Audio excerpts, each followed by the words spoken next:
Hello friends, आप सभी का मेरे चैनल पर स्वागत है। And in previous classes we have seen about the first law of thermodynamics.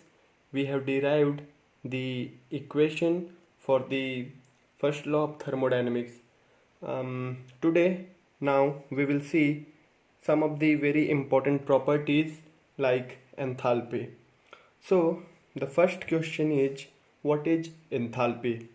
Enthalpy has no any significant meaning, but in this thermodynamic subject, this U plus PV term, okay dear, this U plus PV term frequently appeared in this whole thermodynamics. So for our convenience, uh, we describe this U plus PV. We denote this U plus PV as a different properties by denoting with it capital H, and this H is enthalpy. So enthalpy is nothing but U plus PV. So this unit of enthalpy will be also in kilojoule or joule, like energy.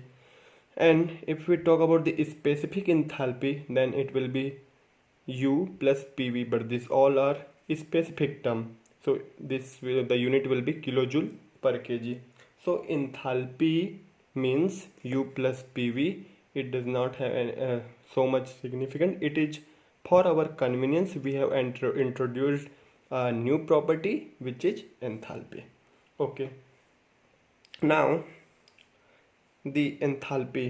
So here this is very important condition that for ideal gas, okay, for ideal gas the change in internal energy du is given by mcv dt, and dh, this change in enthalpy, is given by mcp dt.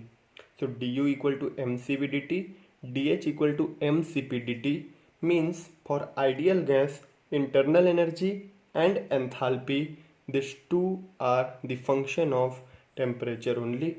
And this is asked in the previous year question for one time in GATE examination, that for ideal gas the internal energy and enthalpy is the function of temperature alone and given by mcv dt, and for this dh equal to mcp dt. This you should remember because this you are going to use in the several numericals. Now the condition is whether ideal gas any process. This equation you can apply for ideal gas any process or this constant volume and any gases. Okay, so remember, for ideal gas du is the function of temperature, dh is the function of temperature. Now we have earlier discussed this, that H is an extensive property. Extensive property means it depends on the quantity of the matter. So H, this capital H is an extensive property, while this small h, all the specific properties are intensive property. It does not depend upon the quantity of matter or the mass of the system. That is why this small h, which is specific enthalpy, is an extensive property. So this is all about the enthalpy. Now let's see how to calculate the heat transfer for various process.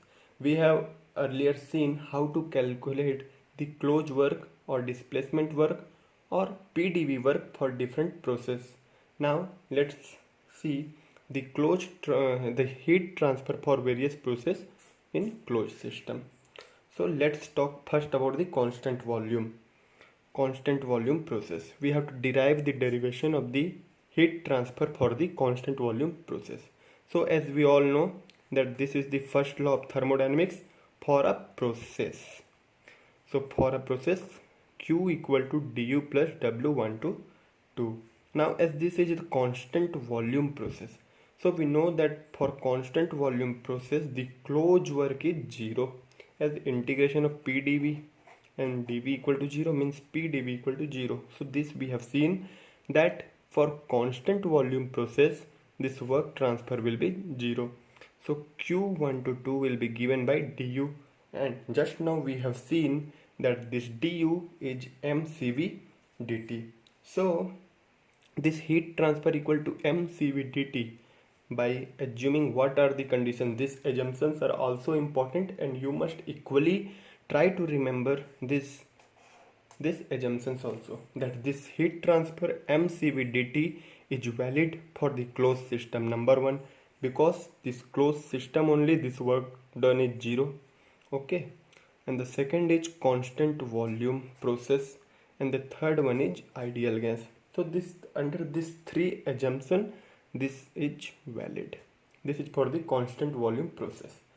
Now let's talk about the constant pressure process. Again, writing dq1 to 2 equal to du plus w1 to 2. First law of thermodynamics for a process. Now w1 to 2 for constant pressure, it is pdv for the closed system. And now this pressure is constant, so we can take it inside, means d of pv. And now taking this d outside and u plus pv, and we have just see, for our convenience, we have defined a new property for this u plus pv, which is enthalpy. So for constant pressure process, heat is given by dH equal to mcp dt, and the conditions are, it is closed system, ideal gas, constant pressure process.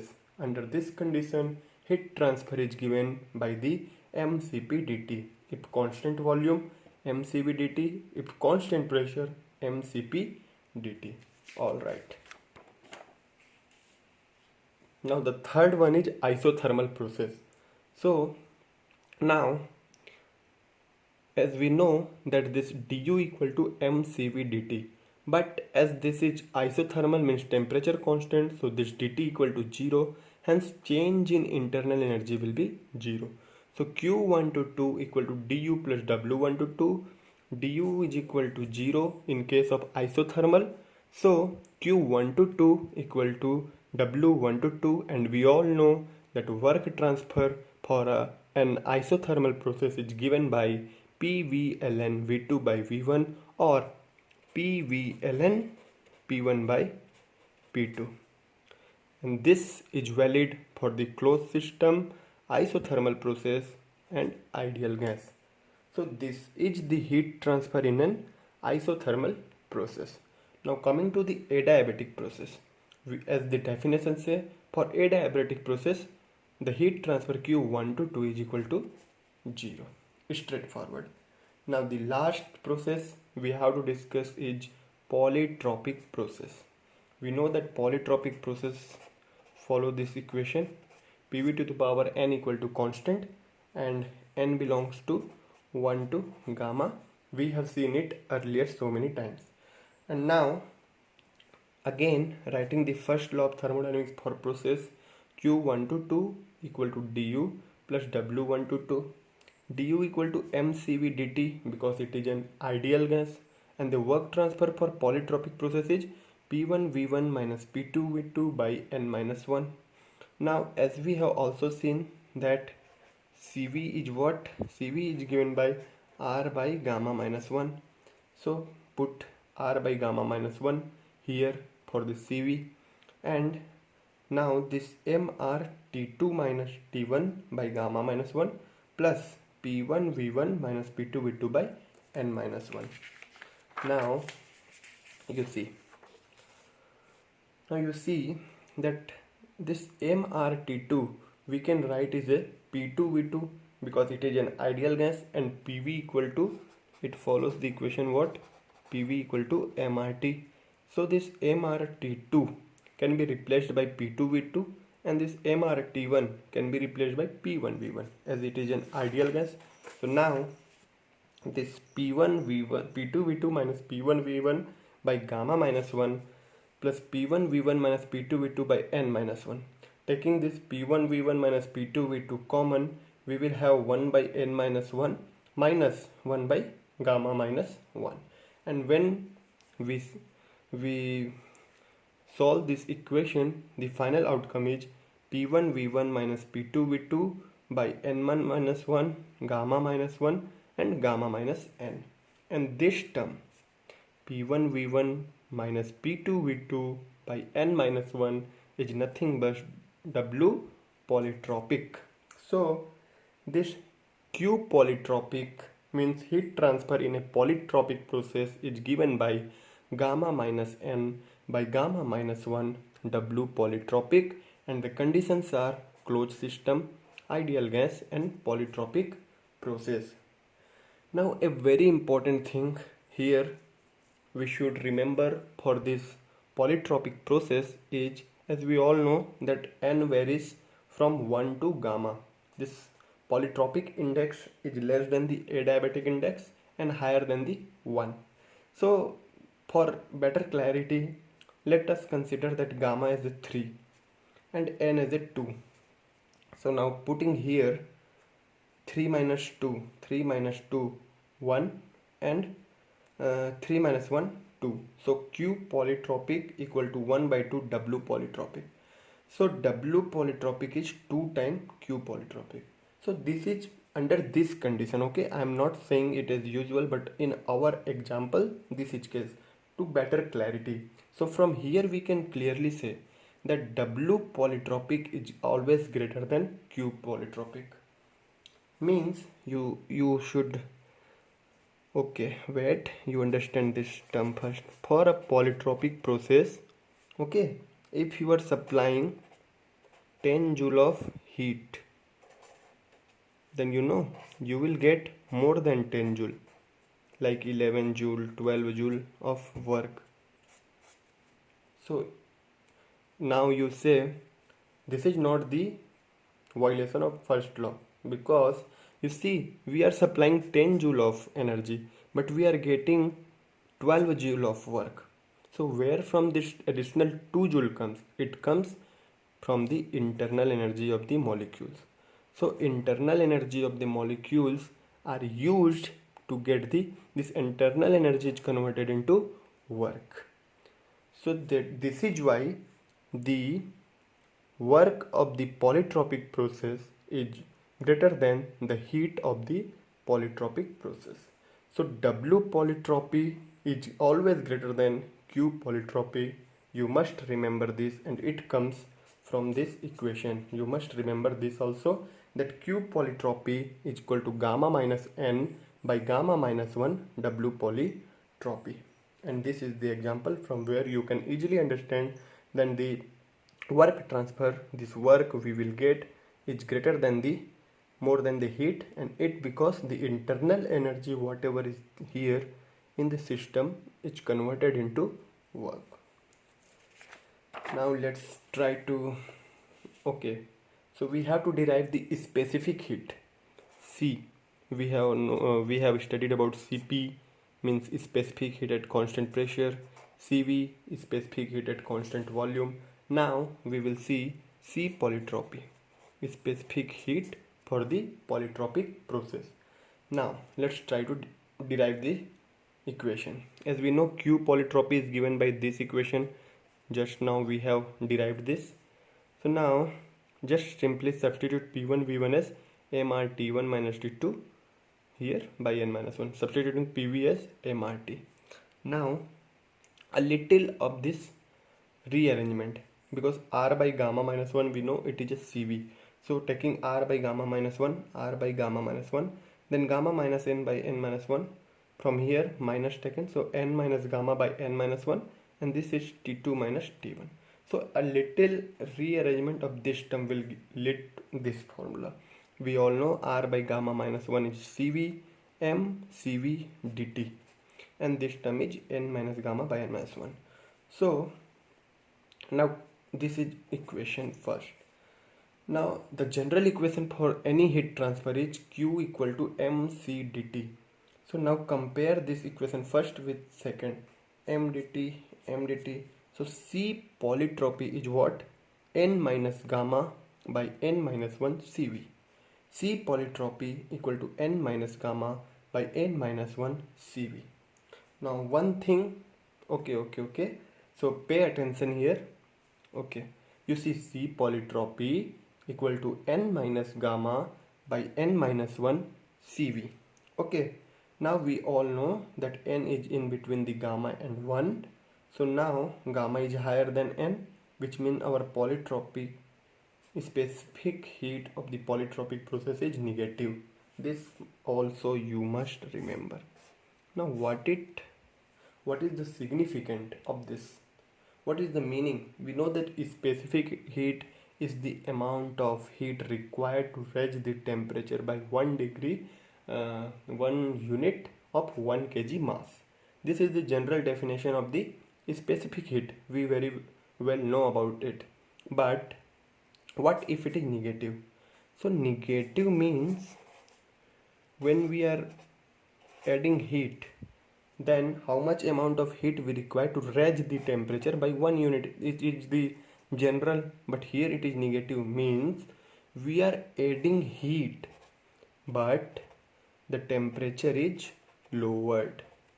Yes, it happens because सुनकर आपको थोड़ा अलग लगेगा. You will be surprised that we are adding heat into the system, then also our temperature is falling. How is this possible? So let's try to understand this concept. C polytropic is negative, which means on addition of heat, temperature of system decreases. Okay, so this is the meaning of the polytropy is negative, that we are adding heat to the system, then also beside of increment in the temperature falls. Now let's see the explanation why it happens. Okay, better write the first law here for the clarity. Okay, so now we have seen that this work transfer is higher than the heat transfer. We have seen that W polytropy, this much, is greater than Q polytropy. So this additional work, so the excess amount of work what we are getting comes from the internal energy. So now internal energy is utilized to deliver the excess work, means internal energy decreases, and if internal energy decreases, the temperature of the system will decrease. This is the explanation of the polytropic process. You see, there are so many molecules and it has a temperature. Now if we are adding 10 joule, we are getting 12 joule. Okay, we can understand that in this 12 joule, 10 joule we are getting from this heat supplied, but additionally 2 joule we are getting from the internal energy of the molecules. So now the internal energy of the system will decrease because it is converted into work now. So now the internal energy is decreased, which means the temperature will be fall, and this result into decrease of temperature. I hope you understand this concept, that on addition of the heat, the temperature decreases for the polytropic process. Now let's try to find the different forms of ideal gas equation for reversible adiabatic process. Okay, we know that PV to the power gamma equal to constant is the ideal gas equation for the reversible adiabatic process. Now for the ideal gas we can write PV equal to mRT, and we can, by using this equation first and equation second, we can derive a lot of equation. Like if we want to substitute volume, so volume equal to mRT by P. This mR can be treated as constant, so T by P means volume is directly proportional to T by P. Now you can substitute T by P here. So by substituting T by P in this volume, we will get P here, P1 minus gamma T to the power gamma equal to constant. So P1 1 minus gamma T1 gamma equal to P2 1 minus gamma T to the power gamma, or T2 by T1 equal to P1 by P2 to the power gamma 1 minus gamma by gamma. So this 2 is the general another form of the PV to the power gamma equal to constant. So here from this reversible adiabatic equation, we can know T2 by T1 equal to Rp to the power gamma minus 1 by gamma. Rp is what? Pressure ratio, which means P2 by P1. So T2 by T1 equal to Rp to the power gamma minus 1 by gamma. And Rp is the pressure ratio, P2 by P1. While in form of volume, T2 by T1 equal to Rk to the power gamma minus 1. Rk is known as compression ratio, and compression ratio is given by V1 by V2. So T2 by T1 equal to V1 by V2 gamma minus 1. This two equation is very widely used. We will use in numerical when we will deal the cycles, whether it is gas Brayton cycle, whether it is air cycle, whatever cycle, gas power cycle, uh, air power cycle, this all cycle we will discuss it. Now let's see some note point. Let's see here the some of the very good outcomes of the first law of thermodynamics. The number first one is energy of an isolated system is constant or conserved. We have discussed it earlier, but let's see the proof. We know for a process dq equal to dE plus dW, and for an isolated system we know net heat transfer is 0, net work transfer is 0, which means dE equal to 0, means E2 minus E1 equal to 0 and E1 equal to E2. So whatever energy we are having at first state, the same amount of energy we will have in the second state. So we can conclude from here that energy of an isolated system is constant or conserved. It will be same in 1 also and 2 also. So the most beautiful example of the isolated system is universe. So energy of isolated system or energy of universe will remain conserved. This is the first finding of the first law of thermodynamics. Let's talk about the perpetual motion machine. The second thing which we have to discuss is the PMM of first kind, perpetual motion machine of first kind. So perpetual means continuous. Motion machine, a machine which delivers work continuously without any intake of another form of energy, is known as what? PMM of first kind. Okay, let's see. So this is the PMM of first kind. It is a type of machine which is delivering continuous work by no any supply of heat, means without any intake we are getting work output. This is a hypothetical machine known as perpetual motion machine of first kind, and obviously this type of machine is not possible. How can you get a work without any absorbing, without any intake of other form of energy? Because let's prove it mathematically. As we know, for a cycle, the first law of thermodynamics is given by sigma q equal to sigma w, and now we are there is no any heat transfer, so it will be 0, means w will be also 0. So if heat will be 0, w will be also 0. So this PMM of first kind, where we are not supplying any heat but we are getting work, this is clearly the violation of the first law of thermodynamics. Hence it violates the first law of thermodynamics, means no any such device is possible. It is totally hypothetical. You think that without any fuel supply, how can you run your bike? This is the same case. You are giving no any input but you are getting work, means, and not only work, continuous work, perpetual, means you are not giving any fuel, you are not feeding any fuel to your engine, then also you are using the bike, you are getting work. So this is totally hypothetical, this is totally impossible, and we have seen mathematically also that it violates the first law of thermodynamics. Hence it is totally hypothetical and not practical. So finally we have come to the end of the discussion. Let's recapitulate the outcome of the first law of thermodynamics, what we have obtained so far. So first of all, in yesterday discussion we found that energy is a property. Number one. Number one, very beautiful outcome, very important outcome of the first law of thermodynamics is that energy is a property. Yes, number one. Number two, energy of an isolated system is conserved. This we have seen just few minutes ago. And the third one, the finding, the outcome of the first law is PMM of first kind is not possible.